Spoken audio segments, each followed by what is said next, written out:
Juntos mais uma vez para seguir com os nossos estudos da obra de André Luiz. Atingimos Evolução em Dois Mundos,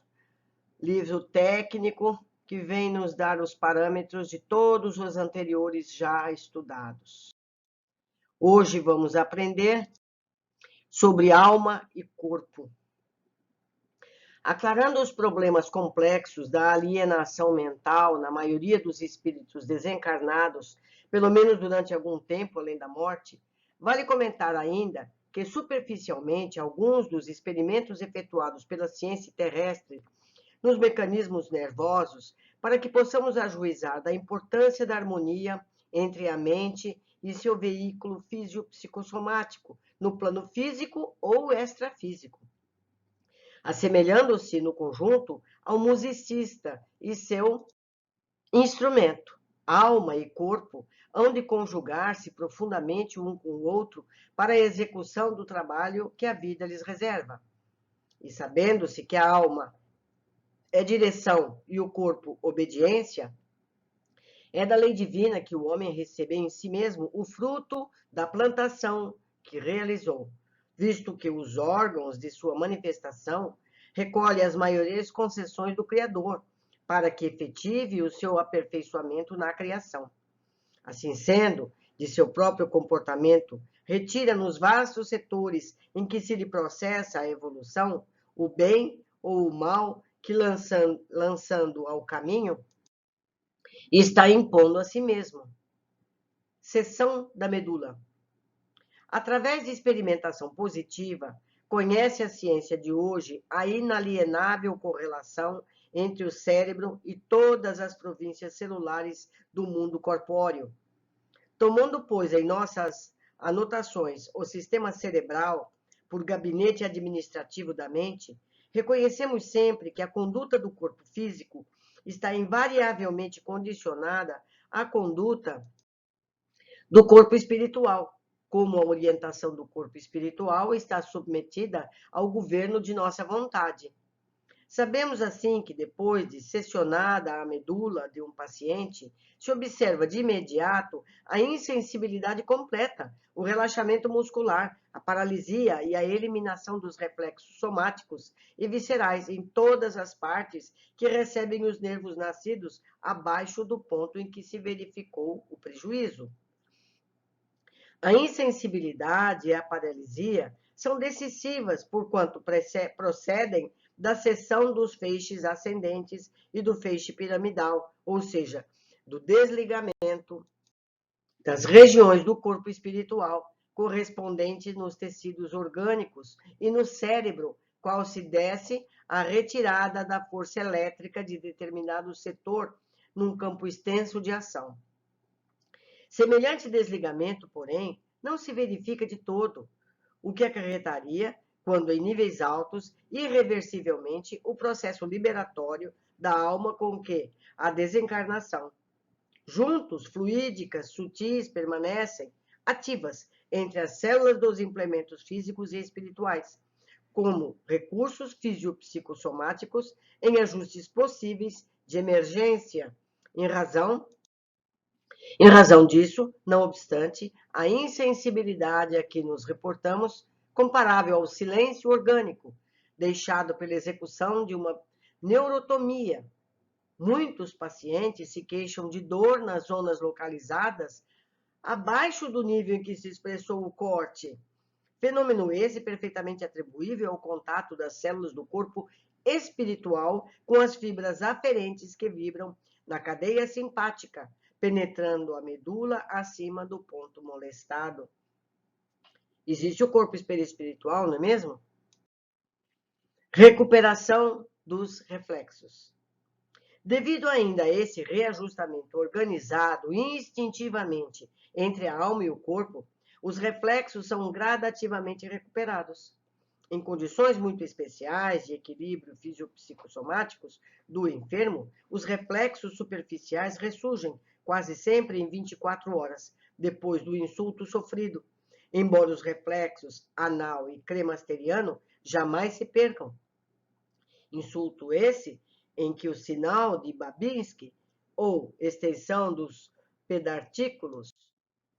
principalmente do primeiro, não raro acompanhada por determinado grau de contração dos músculos do joelho, denuncia a violação do feixe piramidal, equivalente à ruptura de ligação das células do corpo espiritual nos implementos nervosos da veste física, assemelhando-se ao curto-circuito da energia elétrica nos condutores ininterruptos que lhe atendem à necessária circulação. Na generalidade dos casos, porém, os reflexos em pacientes dessa espécie apenas reaparecem com mais vagar, no curso de semanas, tempo indispensável para que as células do corpo espiritual, vencendo as resistências do corpo físico, a ele se reimponham quanto possível. Importância da encefalização. Sabemos igualmente que a depressão em estudo é tanto mais perdurável quanto mais complexa a encefalização do animal. Nos batráquios, os reflexos desaparecem apenas por alguns minutos. No gato, a diminuição da atividade vital é maior. No cão, ainda mais. No chimpanzé, o refazimento pede vários dias. E na criatura humana, a restauração dos reflexos referidos exige mais tempo, como, por exemplo, o reflexo da extensão cruzada, cuja recuperação reclama 6 semanas, aproximadamente, após o trauma espinhal. Nos estudos de Schaef e Sherrington, avaliamos com mais nitidez a extensão da ocorrência entre os setores do corpo espiritual e do corpo físico, mediante a seção completa da medula espinhal, realizada ao nível dos segmentos lombares, pela qual vemos o cão experimentando com a medula dorsal seccionada, acusando paraplegia e alterações sensitivas consequentes abaixo da região prejudicada, assim como numa extensão hepástica dos membros anteriores, devido à ausência da inibição oriunda dos membros posteriores. Inibição que, normalmente, neutralizaria os impulsos do sistema labirinto cerebelar. É que o corpo espiritual preside no campo físico a todas as atividades nervosas, resultantes da entrosagem das sinergias funcionais diversas. Nisso temos estrita conta dos reflexos, cuja complexidade cresce invariavelmente na medida em que solicitam o concurso de maior campo dos neurônios internunciais, para que se efetuem, qual pianista, requisitando maior número de escalas de tons, semitons, para elevar-se à simplicidade, à suntuosidade na expansão da melodia. Descorticação animal. Desse modo, compreendendo-se que a integração mente-corpo é cada vez mais importante à medida que se dilatam os valores da encefalização, reconhecemos que a integração cortical é sempre mais expressiva quanto mais amplo se faz o desenvolvimento do sistema nervoso. Na pauta de semelhante realidade, a descortização em batráquios e peixes não interfere nos reflexos e na motilidade. Nas aves, modificações emergem inequívocas, porquanto apenas conseguem voos fragmentários na luz, permanecendo em prostração quando na obscuridade. O cão, que sofre a ablação do córtex, segundo já demonstrou Gortz, no século XIX, pode viver além de 1 ano, com motilidade reflexa normal, aparente, efetuando os movimentos próprios com relativa correção. Todavia, jaz inerte, quando lhe falta incentivo à ação. E, se esse incentivo aparece, coloca-se em movimento exagerado, ignora como se defender até que se veja positivamente atacado. Não se decide a buscar alimento, recebendo a ração que lhe administre e, embora as funções viscerais prossigam sem maiores alterações, não reconhece as pessoas, baldo de memória, revelando a disjunção dos recursos fisiopsicossomáticos que lhe são peculiares, fenômeno pelo qual evidencia compreensível e aparente regressão a estágio evolutivo inferior. Os chimpanzés, entretanto, com encefalização mais complexa, não sobrevivem largo tempo após a extirpação total do córtex, e quando sofrem a destruição parcial desse ou daquele elemento cortical, apresentam, como acontece na criatura humana, modificações extensas e profundas. Cabe mencionar ainda aqui a continuidade das indiscutíveis impressões das pessoas mutiladas, que prosseguem sentindo integrados ao próprio corpo, esse ou aquele membro que fisicamente não mais existe. Sincronia de estímulos. Entenderemos assim facilmente que o córtex encefálico, com as suas delicadas divisões e subdivisões, governando os núcleos reguladores dos sentidos, dos movimentos, dos reflexos e de todas as manifestações nervosas da individualidade encarnada, corresponde à sede do centro cerebral do psicossoma, o corpo espiritual, no corpo físico, unida à sede do centro coronário, localizada no diencéfalo, entrosando ambos em perfeita sincronia de estímulos, pelos quais se manifesta o espírito em sua constituição mental, harmônica, difícil ou desequilibrada, segundo a posição em que ele mesmo valoriza, conserva, prejudica ou desordena os recursos que a lei divina lhe faculta à própria exteriorização do plano físico e no plano espiritual. E assim como dispomos no córtex de ligações energéticas da consciência para os serviços do tato, da audição, da visão, do olfato, do gosto e da memória, da fala, da escrita e de automatismos diversos, possuímos no diencéfalo, tálamo e hipotálamo, a se irradiarem para o mesencéfalo. Ligações energéticas semelhantes da consciência para os serviços da mesma natureza, com acréscimos de atributos para enriquecimento e sublimação do campo sensorial, como sejam a reflexão, a atenção, a análise, o estudo, a meditação, o discernimento, a memória crítica, a compreensão, as virtudes morais e todas as fixações emotivas que nos sejam particulares. Emitindo a onda de indagação e trabalho que nos diga respeito, através do centro coronário conjugado ao centro cerebral, recebemos-la de volta em circuito de raios substanciais da nossa própria força mental, com impactos aferentes e eferentes, para que a nossa consciência por si ajuize pela essência dos resultados ou reflexos de nossas próprias ações, quanto ao acerto ou desacerto de nossa escolha, nessa ou naquela circunstância da vida. Não podemos esquecer que cada núcleo das ligações a que nos reportamos se subdivide em peculiaridades diversas, entendendo-se, pois, que os fenômenos de obliteração suscetíveis de ocorrer em alguns dos setores corticais do corpo físico podem surgir igualmente no corpo espiritual, quando a turvação da mente é capaz de obstruir temporariamente esse ou aquele fulcro energético da região diencefálica, no centro coronário da entidade desencarnada. Mecanismo do monoideísmo. Em vista disso, se a criatura encarnada pode cair em amnésia ou afasia pela oclusão dos núcleos da memória ou da fala, sem desequilíbrio integral da inteligência, a criatura desencarnada pode arrojar-se a frustrações semelhantes, sem perturbação total do pensamento, enquanto se lhe mantém a distonia. Segundo critério idêntico, se a habilidade de um homem para manobrar determinado idioma pode cessar numa das subdivisões do núcleo da fala,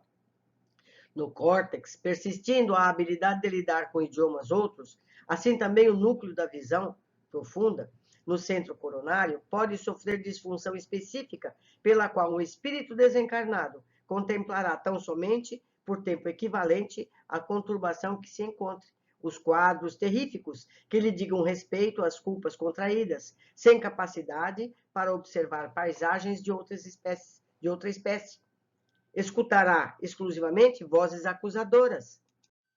que lhe testemunhem os compromissos inconfessáveis, sem possibilidade de ouvir quaisquer outros valores sônicos, tanto quanto poderá recordar apenas acontecimentos que lhes reflitam os padecimentos morais, com absoluto ouvido de fatos outros, até mesmo aqueles que se relacionem com a sua personalidade, motivo pelo qual se fazem tão raros os processos de perfeita identificação individual, na generalidade das comunicações mediúnicas, com entidades dementadas ou sofredoras, comumente estacionárias no monoideísmo, que se isola em tipos exclusivos de recordação ou emoção, de vez que,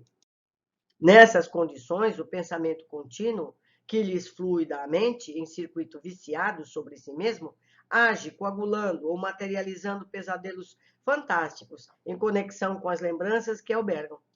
E esses pesadelos não são realmente meras criações abstratas, porquanto em fluxo constante, as imagens repetidas, formadas pelas partículas vivas de matéria mental, se articulam em quadros que obedecem também à vitalidade mais ou menos longa do pensamento, justapondo-se às criaturas desencarnadas que lhes dão a forma e que, congregando criações do mesmo teor de outros espíritos afins, estabelecem por associações espontâneas os painéis apavorantes em que a consciência culpada expia por tempo justo as consequências dos crimes a que se empenhou, prejudicando a harmonia das leis divinas e conturbando concomitantemente a si mesma. Como está associado, né, gente, o comportamento do físico com o comportamento do perispírito quando encarnado ou desencarnado nos processos obsessivos, porque espíritos também têm processos obsessivos, como nós vimos em livros anteriores, certo? Libertação, ação e reação e outros tantos. Zonas purgatoriais. Obliterados os núcleos energéticos da alma, capazes de conduzi-la a sensações de euforia e elevação, entendimento e beleza, precipita-se a mente, pelo excesso da taxa de remorso, nos fulcros da memória, na dor do arrependimento a que se encarcera por automatismo, conforme os princípios de responsabilidade a se lhe delinearem no ser, plasmando com seus próprios pensamentos as telas temporárias, mas por vezes de longínqua duração, em que contempla incessantemente, por reflexão mecânica, o fruto amargo de suas próprias obras, até que esgote os resíduos das culpas esposadas, ou receba a caridosa intervenção dos agentes do amor divino, que habitualmente lhe oferecem o preparo adequado para a reencarnação necessária, pela qual retomará o aprendizado prático das lições em que falhou. É dessa forma que os suicidas, com agravantes à frente do plano espiritual, como também os delinquentes de variada categoria, padecem por largo tempo a influência constante das aflitivas criações mentais deles mesmos e elas, aprisionados pela fixação monoideica de certos núcleos do corpo espiritual, em detrimento de outros que se mantêm malbaratados e oclusos. E porque o pensamento é força criativa e aglutinante na criatura consciente em plena criação, as imagens plasmadas pelo mal, à custa de energia instancável, que lhe constitui atributo inalienável e imanente, servem para a transformação das paisagens regenerativas, em que a alma alucinada pelos próprios remorsos é detida em sua marcha, ilhando-se nas consequências dos próprios delitos, em lugares que, retendo a associação de centenas e milhares de transviados, se transformam em verdadeiros continentes de angústia, filtros de aflição e de dor, em que a loucura ou a crueldade, juguladas pelo sofrimento que geram para si mesmas, se rendem lentamente ao raciocínio equilibrado, para a readmissão, indispensável ao trabalho remissor. Pedro Leopoldo, 23 de março de 1958. Tivemos aqui mais um capítulo, onde a associação entre situações médicas, situações impostas a um corpo físico, se assemelha a situações que ocorrem no corpo perispiritual. Eu sinto muito não ter maior capacidade para falar sobre esses temas, mas vamos procurar quem possa nos ajudar, não é verdade? Seja como for, espero vocês no nosso próximo capítulo. Um abraço.